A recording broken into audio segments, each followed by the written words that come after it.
ఆకాశవాణి ప్రాంతీయ వార్తలు చదువుతున్నది పోపూరి మురళీకృష్ణ ప్రసాద్. ముఖ్యాంశాలు: విద్యార్థులు స్వంతంగా అభ్యాస విధానాలను అలవర్చుకోవాలని పరీక్షా పే చర్చ కార్యక్రమంలో సూచించిన ప్రధానమంత్రి నరేంద్ర మోదీ. రెపో రేటును 5.2% వద్దనే కొనసాగించాలని నిర్ణయించిన భారతీయ రిజర్వ్ బ్యాంక్. కర్నూలు జిల్లాలో మీ భూమి మీ హక్కు కార్యక్రమంలో పాల్గొన్న ముఖ్యమంత్రి నారా చంద్రబాబు నాయుడు. మచిలీపట్నం ఓడరేవుకు జాతీయ రహదారి అనుసంధానం కోసం 573.77 కోట్ల రూపాయలు మంజూరు చేసిన కేంద్ర ప్రభుత్వం.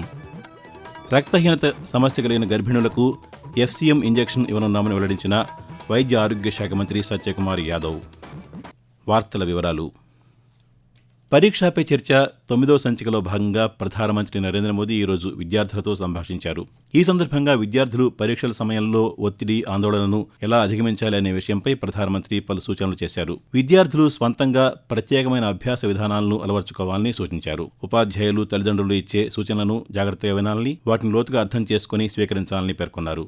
ఈ కార్యక్రమంలో పాల్గొన్న తెలంగాణకు చెందిన ఎస్ వెంకటేష్, నైపుణ్యాల శిక్షణపై దృష్టి పెరుగుతున్న నేపథ్యంలో విద్యార్థులు నైపుణ్యాలకు ప్రాధాన్యత ఇవ్వాలా లేక మార్కులకా అని ప్రశ్నించారు. దీనికి ప్రధానమంత్రి నరేంద్ర మోదీ సమాధానమిచ్చారు.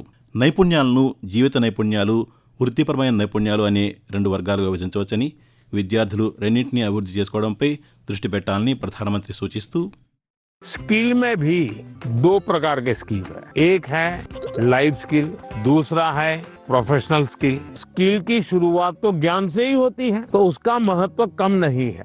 लाइफ स्किल उसमें कोई कॉम्प्रोमाइज नहीं है. 100% वो तो अचीव करना ही चाहिए. प्रोफेशनल स्किल, जिस प्रोफेशन में इंटरेस्ट है इसमें लगातार नया करते जाना. शिक्षा और स्किल एक दूसरे के जुड़वा भाई बहन है, लेकिन स्किल जीवन में बहुत अनिवार्य है.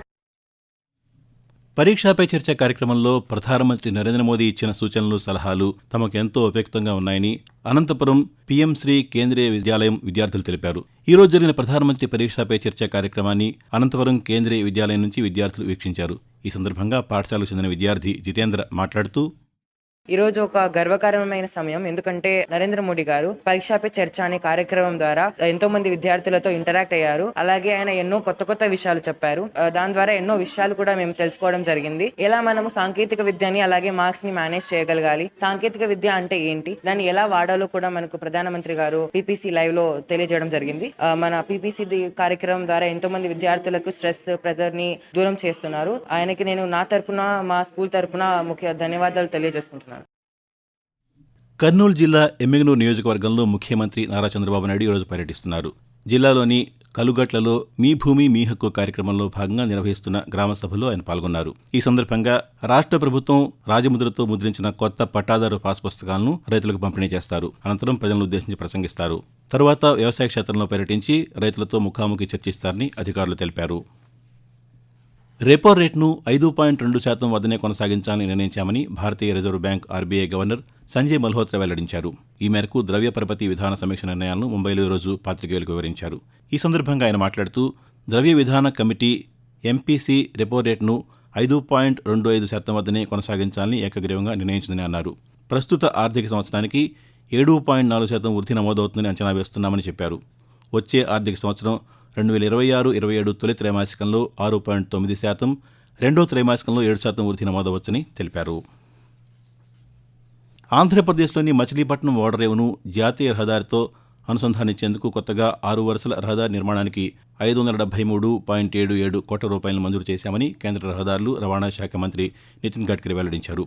దీనిపై ముఖ్యమంత్రి నారా చంద్రబాబు నాయుడు ఈరోజు X వేదికగా స్పందిస్తూ, రాష్ట్రంలో జాతీయ రహదారులను మెరుగుపరచడంతో పాటు రవాణా సమయాన్ని గణనీయంగా తగ్గించడానికి ఈ ప్రాజెక్టు ఉపయోగపడుతుందని చెప్పారు. రాష్ట్రంలో నిర్మిస్తున్న జాతీయ రహదారులను త్వరగా పూర్తి చేసేందుకు సహకారం అందిస్తామని ముఖ్యమంత్రి పేర్కొన్నారు. ఆకాశవాణి ప్రాంతీయ వార్తలు వింటున్నారు. రక్తహీనత సమస్య కలిగిన గర్భిణులకు ferric carboxy maltose FCM injection ఇవ్వనున్నట్టు వైద్య ఆరోగ్య శాఖ మంత్రి సత్యకుమార్ యాదవ్ ఒక ప్రకటనలో వెల్లడించారు. ప్రస్తుతం బాలింతలకు మాత్రమే ఇచ్చే ఈ ఇంజెక్షన్ను త్వరలో గర్భిణులకు కూడా ఉచితంగా ఇవ్వాలని నిర్ణయించామని తెలిపారు.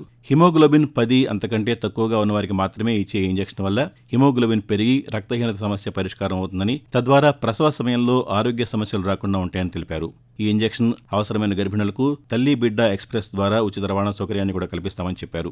గర్భిణులకు కూడా ఇచ్చేందుకు కేంద్రం కేటాయించిన 18,500 ఇంజెక్షన్లను త్వరలో జిల్లాలకు పంపించేందుకు చర్యలు తీసుకుంటామని మంత్రి సత్యకుమార్ తెలిపారు. యువత మాదక ద్రవ్యాలకు దూరంగా ఉండాలని విజయవాడ పోలీస్ కమిషనర్ రాజశేఖర బాబు తెలిపారు. ఎన్టీఆర్ జిల్లా పోలీస్ శాఖ ఆధ్వర్యంలో విజయవాడ అజిత్ సింగ్ నగర్లో డ్రగ్స్పై దండయాత్రలో భాగంగా ఈరోజు సైకిల్ యాత్ర నిర్వహించారు. స్థానిక శాసనసభ్యులు బొండా ఉమామహేశ్వరరావుతో కలిసి ఆయన సైకిల్ యాత్ర ప్రారంభించారు. అనంతరం రాజశేఖర బాబు మాట్లాడుతూ, డ్రగ్స్ మీద ఎన్డీపీఎస్ యాక్ట్ అనే ఒక చట్టం ఉంది. అత్యంత కఠినమైన చట్టం. అంటే గంజాయి తాగిన వాడిని తీసుకువెళ్లి లోపల బారేస్తే వాడు 6 నెలల దాకా బయటకు రాదు. అయితే ఈ చట్టానికి ఇంకొక అనుబంధ చట్టం ఉంది, ప్రివెంటివ్ డిటెన్షన్ యాక్ట్. అంటే వీడు ఒక నేరం చేస్తాడు, పోలీస్ తీసుకొచ్చి అరెస్ట్ చేస్తాడు, వినడు, ఇంకో నేరం చేస్తాడు, రెండో నేరం చేస్తే వాడిని తీసుకువెళ్లి కట్టకట్టాల వెనకన సంవత్సరం రోజుల పాటు విచారణ లేకుండా ఉండొచ్చు. ఇటువంటి చట్టం పిట్ ఎన్డీపీఎస్ యాక్ట్ చట్టము. ఈ చట్టాన్ని మొట్టమొదటిసారిగా ఎన్టీఆర్ జిల్లా పోలీస్ కమిషనరేట్ ప్రయోగించింది. ప్రజలకు మెరుగైన వైద్య సేవలు అందించడానికి ఆయుష్మాన్ ఆరోగ్య కేంద్రాలను నిర్మిస్తున్నట్టు మైలవరం శాసనసభ్యులు వసంత వెంకట కృష్ణప్రసాద్ పేర్కొన్నారు. ఎన్టీఆర్ జిల్లా జీకొండూరు మండలం చెవుటూరు గ్రామంలో 36 లక్షల రూపాయలతో నిర్మించనున్న ఆరోగ్య కేంద్రం నిర్మాణానికి ఆయన ఈరోజు శంకుస్థాపన చేశారు. ఈ సందర్భంగా వసంత కృష్ణప్రసాద్ మాట్లాడుతూ, ఈ ఆరోగ్య కేంద్రం ద్వారా ప్రాథమిక చికిత్స, మాతా శిశు సంరక్షణ, టీకాలు, చిన్నపాటి రోగాలకు మందులు లభిస్తాయని అన్నారు. నాణ్యతా ప్రమాణాలు పాటించి భవన నిర్మాణాన్ని పూర్తి చేసి ప్రజలకు అందుబాటులోకి తెస్తామని చెప్పారు. వందే మాతరం కోస్టల్ సైక్లోథాన్ 2026 కార్యక్రమంలో భాగంగా కేంద్ర పారిశ్రామిక భద్రతా దళం సిఐఎస్ఎఫ్ చేపట్టిన సైకిల్ యాత్ర శ్రీకాకుళం జిల్లాలో కొనసాగుతోంది. ఇందులో భాగంగా అరసవెల్లి శ్రీ సూర్యనారాయణ స్వామిని CISF director general Praveer Ranjan, జిల్లా కలెక్టర్ స్వప్నిల్ దినకర్ పొన్కర్తో కలిసి ఈరోజు దర్శించుకున్నారు. అనంతరం కలెక్టర్ మాట్లాడుతూ, పశ్చిమ బెంగాల్, గుజరాత్, లఖ్పతి నుండి ఈ 2 బృందాలు 9 తీర ప్రాంత రాష్ట్రాలు, 2 కేంద్రపాలిత ప్రాంతాల మీదుగా సుమారు 6,600 కిలోమీటర్లు సైక్లోథాన్ నిర్వహిస్తున్నారని తెలిపారు. 65 మంది ఆల్ ఓవర్ ఇండియా నుంచి సైక్లిస్ట్ రావడం జరిగింది. ఈ సైకిల్ యాత్ర వెస్ట్ బెంగాల్ నుంచి స్టార్ట్ అయింది. మనకి కోస్టల్ సెక్యూరిటీ, సేఫ్టీ పైన అవగాహన పబ్లిక్ కలపడం, అలాగే ప్రతి ఏరియాలో వెళ్ళి అక్కడ ఉన్న ప్రాబ్లమ్స్ ఏదైనా ఉంటే అదే నోట్ చేసుకొని మినిస్టర్ ఆఫ్ హోమ్ అఫేర్స్ దృష్టికి వెళ్ళి మళ్ళీ తీసుకువెళ్ళడం జరుగుతుంది. సైక్లిస్ట్ అందరితో మాట్లాడితే చాలా హ్యాపీగా ఉన్నారు. ఫైనల్లీ శ్రీకాకుళంకి ఒక మంచి పేరు వస్తుంది. రాష్ట్రంలో వచ్చే ఏడాది ఫిబ్రవరి 9వ తేదీ నుండి 28 వరకు జనగణన జరుగుతుందని ప్రభుత్వ ప్రధాన కార్యదర్శి కె విజయానంద్ వెల్లడించారు. జనగణన 2027పై అమరావతిలోని రాష్ట్ర సచివాలయంలో జరిగిన రాష్ట్ర స్థాయి సమన్వయ కమిటీ సమావేశానికి విజయానంద్ అధ్యక్షత వహించారు. ఈ సందర్భంగా ప్రభుత్వ ప్రధాన కార్యదర్శి మాట్లాడుతూ, జనాభా లెక్కల సేకరణ ప్రక్రియ సజావుగా జరిగేందుకు ఇప్పటి నుండే తగిన చర్యలు తీసుకోవాలని అధికారులను ఆదేశించారు. జనాభా లెక్కల ప్రక్రియపై క్షేత్రస్థాయిలో ప్రజల్లో విస్తృత అవగాహన కల్పించాలని అన్నారు. 2 దశల్లో జరిగే జనగణన ప్రక్రియకు అన్ని ఏర్పాట్లు చేయాలని అధికారులను ఆదేశించారు. తిరుమల తిరుపతి దేవస్థానం టీటీడీ నూతన కార్యనిర్వహణాధికారిగా ఎం రవిచంద్ర ఈరోజు బాధ్యతలు స్వీకరించారు. తిరుమల శ్రీ వెంకటేశ్వర స్వామిని కుటుంబ సమేతంగా దర్శించుకున్న తర్వాత ఆలయంలోని రంగనాయకుల మండపంలో ఈవోగా బాధ్యతలు చేపట్టారు. ఆకాశవాణి ప్రాంతీయ వార్తలు ముగించే ముందు ముఖ్యాంశాలు మరోసారి. విద్యార్థులు స్వంతంగా అభ్యాస విధానాలను అలవర్చుకోవాలని పరీక్షా పే చర్చ కార్యక్రమంలో సూచించిన ప్రధానమంత్రి నరేంద్ర మోదీ. రెపో రేట్ను 5.2% వద్దనే కొనసాగించాలని నిర్ణయించిన భారతీయ రిజర్వ్ బ్యాంక్. కర్నూలు జిల్లాలో మీ భూమి మీ హక్కు కార్యక్రమంలో పాల్గొన్న ముఖ్యమంత్రి నారా చంద్రబాబు నాయుడు. మచిలీపట్నం ఓడరేవుకు జాతీయ రహదారి అనుసంధానం కోసం 573.77 కోట్ల రూపాయలను మంజూరు చేసిన కేంద్ర ప్రభుత్వం. రక్తహీనత సమస్య కలిగిన గర్భిణులకు FCM ఇంజెక్షన్ ఇవ్వనున్నామని వెల్లడించిన వైద్య ఆరోగ్య శాఖ మంత్రి సత్యకుమార్ యాదవ్. ఆకాశవాణి ప్రాంతీయ వార్తలు ఇంతటితో సమాప్తం. తిరిగి సాయంత్రం 6 గంటల 10 నిమిషాలకు విశాఖపట్నం కేంద్రం నుంచి ప్రాంతీయ వార్తలు వింటారు.